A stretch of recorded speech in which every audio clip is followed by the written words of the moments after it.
Hello everyone, welcome to our channel. Telugu రాష్ట్రాల్లోకి నైరుతి రుతుపవనాలు భారీగా కురుస్తున్నటువంటి వర్షాలు, కోస్తా జిల్లాలకి ఎల్లో అలర్ట్ జారీ. వివరాల్లోకి వెళ్ళి వాతావరణ పరిస్థితులు తెలుసుకునే ముందు మీరు ఇంకా మన ఛానల్ని కనుక సబ్స్క్రైబ్ చేయనట్లయితే వెంటనే సబ్స్క్రైబ్ చేసి పక్కన ఉన్న బెల్ ఐకాన్ని కూడా క్లిక్ చేసేయండి. ఇక లేట్ చేయకుండా వివరాల్లో కనుక వెళ్ళినట్లయితే, బంగాళాఖాతంలో ఏర్పడిన ఉపరితల ఆవర్తన ద్రోణి ప్రభావంతో రెండు తెలుగు రాష్ట్రాల్లోనూ భారీ వర్షాలు నమోదవుతున్నాయి.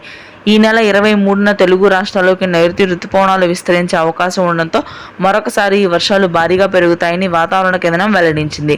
మధ్యాంధ్ర, ఉత్తరాంధ్ర, రాయలసీమ భాగాల్లో రానున్నటువంటి 24 గంటల పాటు అతి భారీ వర్షాలు నమోదు కానున్నాయి.